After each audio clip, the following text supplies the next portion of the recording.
जय माता दी मित्रों, आज हम चर्चा करने वाले हैं एक ऐसी घटना, ऐसे गोचर के बारे में, ऐसे राशि परिवर्तन के बारे में जो 18 साल बाद लगभग होने जा रही है। यानी 30 अक्टूबर 2023 में राहु का राशि परिवर्तन हो रहा है। यानी राहु मेष राशि से मीन राशि में यानी उल्टी गति में जाकर मीन राशि में गोचर करने वाले हैं। वहीं पर अगर देखा जाए तो राहु का जब गोचर होगा तो केतु का गोचर भी कन्या राशि में होगा।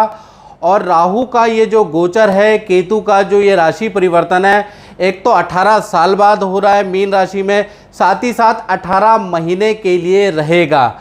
यानी कि देखा जाए तो 30 अक्टूबर 2023 से लेकर और 30 मई 2025 तक राहु देव मीन राशि में रहने वाले हैं और वहीं पर केतु देव कन्या राशि में रहने वाले हैं।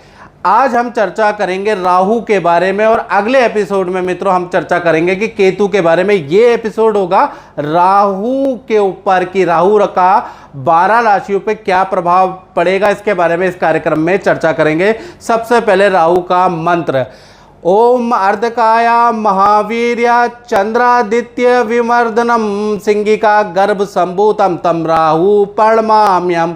यानी अर्धकाया महावीर्य, यानी कि राहु की अर्धकाया है और महावीर्य का मतलब बहुत ज़्यादा लालसा और महत्वाकांक्षी वाला ग्रह चंद्रादित्य विमर्दनम, जिसका चंद्रमा और देखा जाए सूर्य से गंभीर शत्रुता है। सिंगिका गर्भ संभूतम तम राहु प्रणमाम्यम, सिंह की सवारी करने वाला ऐसे राहु देव को हम प्रणाम करते हैं। चलिए सबसे पहले राहु देव कौन है, और ज़्यादातर दर्शकों को जो ज्योतिष के अंदर इंटरेस्ट रखते हैं उन्हें मालूम है, लेकिन फिर भी मैं थोड़ा सा अपनी ओर से पौराणिक महत्व भी आपको बताने जा रहा हूँ और वैज्ञानिक महत्व भी बताने जा रहा हूँ। पहले हम ये जानते हैं कि राहु है क्या, कौन है। तो पौराणिक कथा के अनुसार जब समुद्र मंथन के दौरान स्वर भानु एक दैत्य था जिसने अमृत का कलश या अमृत का पान पी के वो अमर हो गया, तब भगवान विष्णु ने अपने चक्र से उसके 2 भाग कर दिए। यानी कि जो विष्णु भगवान का चक्र था उसके गले से उसको काट दिया, तो ऊपर का हिस्सा या राहु कहलाया और नीचे का हिस्सा जो है, जो धड़ है, वो केतु कहलाया। और ये राहु और केतु के नाम से आगे प्रसिद्ध हो गए। वैसे इस राक्षस का नाम स्वरभानु था। अब वैज्ञानिक महत्व के बारे में मित्रों जानते हैं तो देखिएगा कि ये सूर्य है और सूर्य की परिक्रमा पृथ्वी करती है। मान लीजिए सूर्य है, सूर्य की परिक्रमा पृथ्वी करती है और पृथ्वी की परिक्रमा कौन करता है? चंद्रमा। तो जब जो पृथ्वी की जो कक्षा है और चंद्रमा की कक्षा देखा जाए, जब ये आपस में 2 भागों में ऊपर और नीचे काटती है, यानी कि 2 अक्षांश में काटती है, जो चित्र में दिख रहा है, और उसको नॉर्थ नोड और साउथ नोड कहा जाता है। यानी नॉर्थ नोड और साउथ नोड कहा जाता है और इसको टोटल इस घटना को लूनर नोड कहा जाता है। वहीं पर आपको ऊपर की तरफ केतु महाराज मिल जाएंगे, नीचे की तरफ आपको राहु महाराज मिल जाएंगे, जो कि पृथ्वी की कक्षा और देखा जाए चंद्रमा की कक्षा को 2 भागों में 2 बिंदुओं पे काटता है। आपको चित्र में समझ में आ जाएगा मैं क्या कहना चाहता हूँ। यहीं पर है राहु और केतु, याद रखिएगा। अब राहु और केतु को आपने जान लिया क्या है, कैसे दिखते हैं। वैसे तो दिखाई देते नहीं, छाया ग्रह हैं, लेकिन उसका अनुमानित वैज्ञानिक दृष्टिकोण हमने देख लिया, पौराणिक महत्व देख लिया। अब राहु केतु के कुछ रोचक तथ्य मैं बताने जा रहा हूं जो कि आपको बड़ा हैरान करने वाला है। पहला मित्रों, राहु केतु की कोई अपनी राशि नहीं है। यानी कि अभी तक, यानी कि इस वीडियो 2023 तक और जब से राहु केतु का सर कटा है तब से अभी तक विद्वानों के बहुत अलग अलग मत है। मतलब राहु केतु में जितना कन्फ्यूजन है ना मित्रों, उतना कन्फ्यूजन किसी में नहीं है। कोई ये मानता है कि मिथुन राशि राहु की उच्च राशि होती है, कोई मानता है कि धनु राशि राहु की उच्च राशि होती है। इसी प्रकार से केतु में अलग अलग कन्फ्यूजन है, कौन मित्र है कौन शत्रु है, लोग अलग अलग तरीके से अलग अलग विद्वान डिस्क्राइब करते हैं, बिल्कुल कन्फ्यूजन है इसमें। साथ ही साथ सबसे बड़ी इंटरेस्टिंग बात मैं आपको बताऊं, राहु केतु एक ही शरीर से उत्पन्न हुए हैं। यानी कि एक आत्मा दो जान है, लेकिन उसके बाद भी देखा जाए दोनों में भी आपस में शत्रुता है। यानी जब देवता का दर्जा दोनों को मिल गया, राहु को और केतु का, तो एक दूसरे से भी चिढ़ने लगे और एक दूसरे से भी शत्रुता इन्होंने कर ली, जैसे भाई भाई आपस में लड़ते हैं। इसी तरह से देखा जाए तो दूसरा इंटरेस्टिंग पॉइंट क्या है, राहु जिसकी कुंडली में प्रबल होता है ना, वो बहुत बड़ा कॉपी कैट होता है। अब कॉपी कैट का मतलब कि ऐसे व्यक्ति के अंदर चालाकी और देखिए चालाकी जन्मजात होती है। ऐसे लोग बहुत चालाकी करते हैं, बुद्धि से बहुत तेज होते हैं, साथ ही साथ किसी चीज़ की कॉपी करने में जैसे कहते हैं ना, जूते की कॉपी बना ली, सॉफ्टवेयर की कॉपी बना ली, उसकी नकल बना ली, कॉपी करने में बड़े एक्सपर्ट होते हैं, ओरिजिनल को भी मात देते हैं। जिनका राहु अच्छा होता है, याद रखिएगा स्टूडेंट, जिनका भी राहु अच्छा होता है तो कहीं ना कहीं केंद्र त्रिकोण में बैठा है, शनि की राशि, बुध की राशि, शुक्र की राशि में बैठा है, तो मान के चलिए ऐसे लोग कॉपी कैट बड़ी जल्दी कर लेते हैं। किसी की लाइफस्टाइल को फॉलो करना, कोई टेक्नोलॉजी की कॉपी करना बहुत अच्छा कर लेते हैं और सक्सेसफुल हो जाते हैं।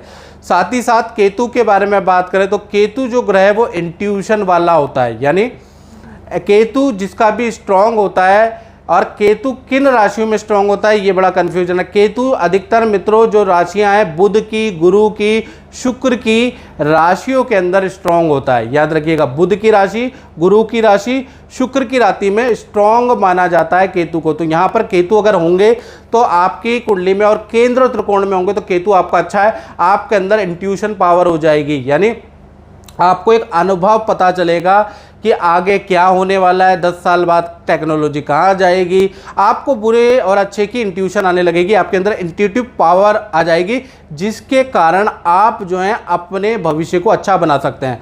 तो राहु और केतु दोनों अगर अच्छे हो जाते हैं तो कहीं ना कहीं एक में चालाकी बहुत अच्छी मिलती है और एक में इंट्यूटिव पावर ज़्यादा मिलती है। साथ ही साथ एक और इंटरेस्टिंग पॉइंट बताता हूँ, राहु केतु हमेशा वक्री होते हैं, यानी कि हमेशा उल्टे ही चलते हैं, लेकिन इनकी दृष्टि सीधी होती है। याद रखिएगा, इनकी विद्वानों के अनुसार 5वीं, 7वीं और 9वीं दृष्टि होती है। याद रखिएगा, और विज्ञानों को मतलब विद्वानों के अलग अलग मत भी हैं राहु को लेकर। कोई 5वीं, 9वीं और 7वीं दृष्टि मानता है, कोई कहता है कि इनकी जब कोई राशि ही नहीं है तो इनकी दृष्टि का कोई महत्व नहीं है, लेकिन मैंने खुद अनुभव में देखा कि इनकी दृष्टि का महत्व होता है।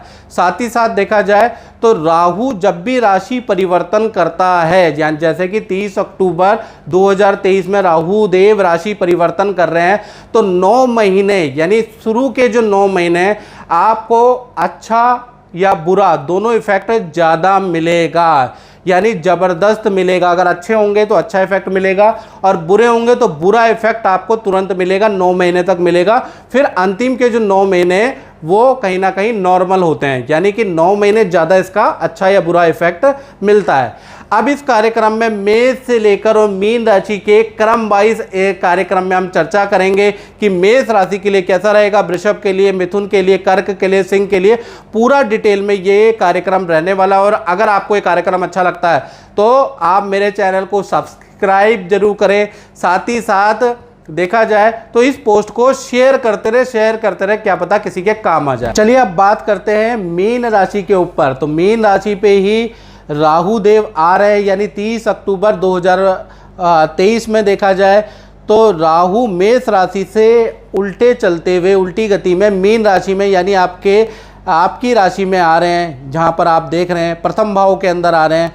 तो देखा जाए तो ये जो 18 महीने राहु का गोचर है वो आपकी सोच को बदल देगा और स्वास्थ्य पे प्रभाव डालेगा। यानी ये जो गोचर है आपके सोच और आपके स्वास्थ्य पे प्रभाव डालेगा, इसलिए कुछ सावधानी आपको जरूर रखनी है। पहला देखा जाए तो राहु जो मीन राशि में आएंगे यानी आपकी राशि में आएंगे, आपका स्वभाव शक्की कर देंगे। अब आप चीज़ों में नेगेटिविटी ज़्यादा देखेंगे, आपके अंदर चिड़चिड़ापन आ जाएगा, आप झगड़ते रहेंगे, मूड स्विंग हो जाएगा, आप थोड़े से घमंडी हो जाएंगे, आपको लगेगा नहीं लेकिन आपका नेचर चेंज हो जाएगा, आप थोड़े से सेल्फिश नेचर वाले हो जाएंगे, यानी अपना काम बनता भाड़ में जाए जनता, ऐसी स्थिति हो सकती है। क्योंकि राहु जब आ जाता है ना आपके सोच के ऊपर तो ऐसा ही होता है। दूसरा प्रभाव देखा जाए तो राहु के कारण देखा जाए आपकी जो रुचियां हैं ना बड़ी अजीबोगरीब सब्जेक्ट में हो जाएंगी, यानी मृत व्यक्तियों पे आपकी हो जाएगी, आत्मा भूत प्रेत में आपका इंटरेस्ट बढ़ जाएगा, यानी इन चीज़ों की वीडियो ज़्यादा देखेंगे, इनकी किताबें ज़्यादा पढ़ेंगे, इन चीज़ों में आप ज़्यादा लिप्त हो जाएंगे। साथ ही साथ आपके टांगों में हल्के दर्द की समस्या भी रहेगी। तीसरी घटना के बारे में बात कर लेते हैं। जब राहु ट्रांजिट होगा तो संतान के कामों में बाधा होगी, यानी कि अगर संतान छोटी है तो एकाग्रचित्ता में प्रॉब्लम या हेल्थ में प्रॉब्लम, बड़ी संतान है तो उनकी विद्या विवाह में प्रॉब्लम में रहेगी, याद रखिएगा, यानी संतान के कार्य रुक जाएंगे, ऐसा भी योग नज़र आ रहा है। लेकिन खासकर जुलाई 2024 तक संतान की परेशानियां जूझ सकते हैं मैक्सिमम से मैक्सिमम। उसके बाद केतु का प्रभाव पड़ेगा तो कहीं ना कहीं जुलाई 2024 के बाद संतान का काम अच्छा होने लगेगी, उसकी परेशानी सॉर्ट आउट होगी। चौथी घटना के बारे में बात करें तो राहु देखा जाए तो आपको अचानक खूब धन लाभ दे सकता है, यानी कि आप किसी की एडवाइस से शेयर इन्वेस्टमेंट से कुछ लाभ प्राप्त कर सकते हैं, किसी के साथ में किसी का ऑफर एक्सेप्ट कर सकते हैं, किसी के साथ में पार्टनरशिप करके आप खूब धन अर्जित कर सकते हैं। यानी कि ये जो 18 महीने हैं आपको कोई ऑफर मिले तो आप रिजेक्ट मत कीजिएगा, आपके लिए बड़ा लाभकारी। पांचवी घटना के बारे में बात करें तो राहु देखा जाए जो आपकी मीन राशि में, आपकी राशि में, तो आपकी विदेश यात्रा कराने वाला, अचानक आपकी विदेश यात्रा होंगी, खासकर मुस्लिम कंट्रियों की यात्राएं कराएगा। साथ ही साथ विदेश संबंधी कोई काम, इंपोर्ट एक्सपोर्ट का काम आपका शुरू होगा या विदेश संबंधी काम में आपको सफलता मिलेगी। छठी घटना के बारे में बात करें तो राहु देखा जाए विद्यार्थियों के लिए, जो स्टूडेंट है मीन राशि वाले, उनको अचानक विद्या में बहुत अच्छा रिजल्ट मिलेगा, अच्छे इंस्टीट्यूट में एडमिशन मिलेगा, यानी विद्यार्थियों के लिए बड़ा लाभकारी है, कंपटीशन क्रैक करेंगे 18 महीने के अंदर। यदि मीन राशि वालों पे कोई कोर्ट केस चल रहा है या सरकारी कोई काम रुका हुआ है तो सरकारी काम में भी, कोर्ट केस में भी आपको सुफल देगा। तो कुल मिला के देखा जाए सिर्फ आपके स्वभाव के लिए बहुत अच्छा राहु नहीं है, धन के लिए, विद्या के लिए, करियर के लिए ये राहु का गोचर बहुत वंडरफुल रहने वाला है। तो मित्रों, इस कार्यक्रम में इतना ही, मुझे दीजिए इजाज़त। जय माता दी।